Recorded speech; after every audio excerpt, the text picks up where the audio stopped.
ওম অখণ্ড সংহিতা বা শ্রী শ্রী স্বামী স্বরূপানন্দ পরমহংসদেবের উপদেশ বাণী দ্বিতীয় খণ্ড মালা জপ। ত্রিপুরার জনৈক ভক্তের প্রশ্নের উত্তরে শ্রী শ্রী বাবামণি বলিলেন, সংখ্যা রেখে জপ করার ভালো এই যে কাজ কম হয় না, কিন্তু দোষ এই যে সংখ্যার দিকেই মন থাকে, কিন্তু সংখ্যা না রাখলে অনেক সময়ে কর্তব্যে শৈথিল্য আসে।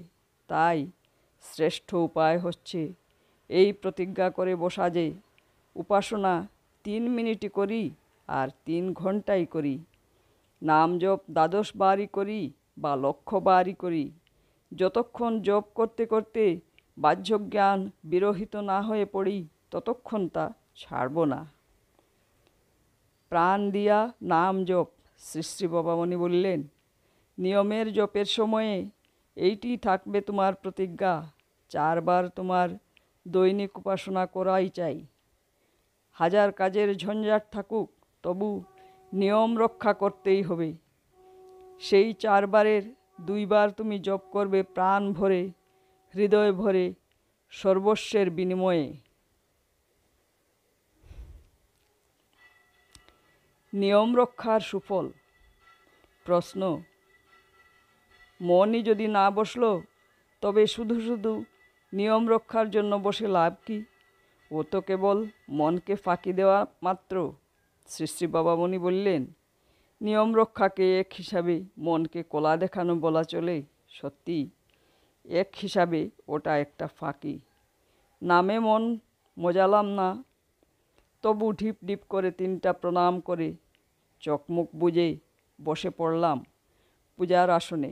এও এক প্রকারের ভণ্ডামি, কিন্তু তার মধ্যে একটা জিনিস বড় সারসত্য রয়েছে, সেইটি হচ্ছে সময় মতো বসার একটা অভ্যাস। মানুষ মাত্রেই অভ্যাসের বশ।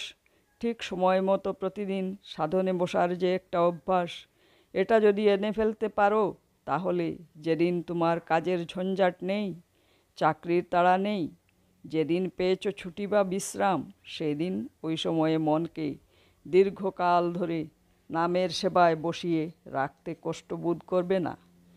নিয়ম রক্ষার অভ্যাস এই জন্যই এক মস্ত বড় সহায়ক।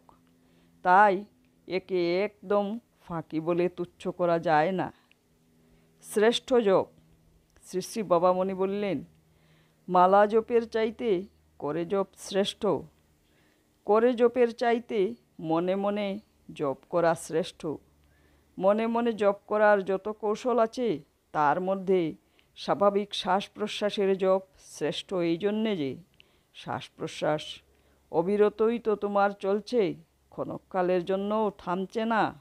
এই কারণে সামান্য অভ্যাসের পরেই এটা এমন আয়ত্তে এসে যায় যে নাম জপ শেষে জীবনের একটা অতি স্বাভাবিক ধর্মে পরিণত হয়ে পড়ে। যাকে স্বভাবে পরিণত করে নিতে পারলে জানবে তাই তোমার স্থায়ী সম্পদ হলো। সর্বকর্মে নাম জপ। শ্রী শ্রী বাবামণি বলিলেন, কিন্তু অন্য কাজ করার সময়ে শ্বাসে প্রশ্বাসে মন রেখে নাম জপ এক দুঃসাধ্য ব্যাপার। মনে করো একখানা চিঠি লিখছ, সেই সময়ে তোমার পক্ষে কলমের খচখচ আওয়াজের সঙ্গে নাম জপ চালানো সহজতর।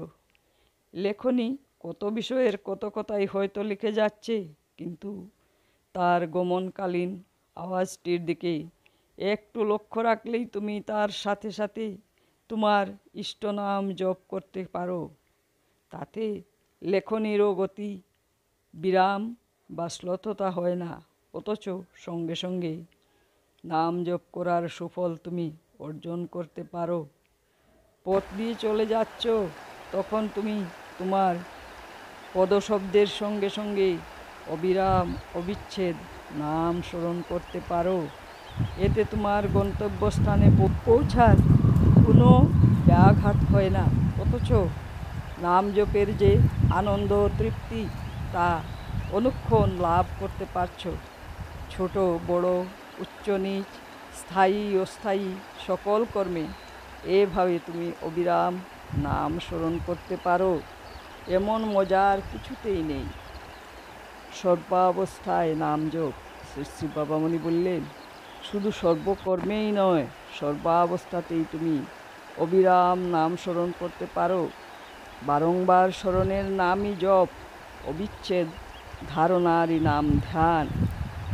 জপ হচ্ছে খণ্ডিত ধ্যান, ধ্যান হচ্ছে অখণ্ডিত জপ। বসে আছো, হাতে পায়ে চোখে মুখে কোনো কাজই হয়তো করছো না, তখন তুমি অবিরাম নাম স্মরণ করতে পারো। তোমার শরীরের মধ্যে কোটি কোটি অণু পরমাণু অবিরাম ভগবানের নাম উচ্চারণ করছে, উচ্চারণ করছে অনন্ত প্রণব। বিরামহীন বিশ্রামহীনভাবে তারা কেবলই গেয়ে চলেছে আদিহীন অন্তহীন ওঙ্কার গীতি।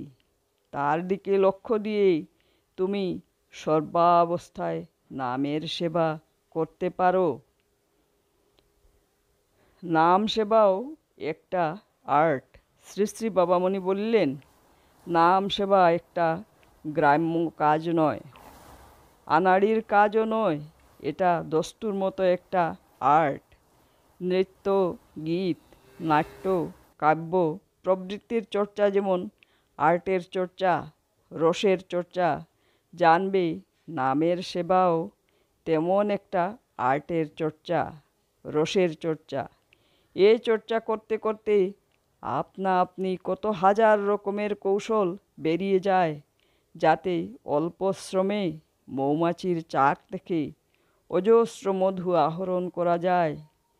নাম পাগলা লোকগুলি কেবলই পাগল নয়, তারা রসিকও বটে। অনেকে আবার দিব্য রসের মহাজন।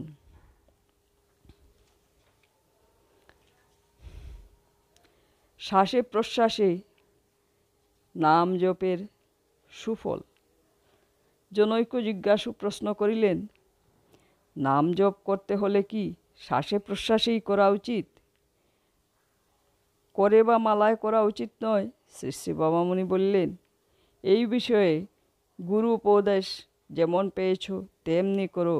শ্বাসে প্রশ্বাসে নাম জপের সবচেয়ে বড় সুবিধা হলো এই যে, তোমার জপের সময়ে অন্য কেউ তা দেখতে পাবে না, টের পাবে না।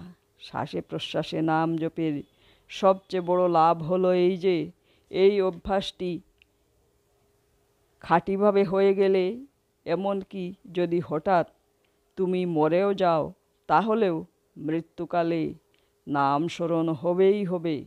মৃত্যুটা একান্ত নিষ্ফল হবে না, কিন্তু যার জপনীয় মন্ত্র দীর্ঘ, তার পক্ষে শ্বাসে প্রশ্বাসে জপ করা কষ্টকর।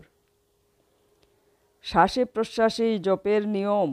শ্রী শ্রী বাবামণি বললেন, শ্বাসে প্রশ্বাসে জপ করার কালে সবসময় সাবধান থাকবে যেন প্রাণবায়ু আদৌ অস্বাভাবিক না হয়। স্বাভাবিক শ্বাস আর স্বাভাবিক প্রশ্বাসের সাথে সাথে নাম করবে। শ্বাসের বা প্রশ্বাসের উপরে একটুও বল প্রয়োগ করবে না। আপনা আপনি যেমন শ্বাস আসে আর যায়, তার সাথে সাথে নাম করতে থাকবে। শ্বাসকে নিজে ইচ্ছা করে হ্রস্বও করবে না, দীর্ঘও করবে না। হরি ওম।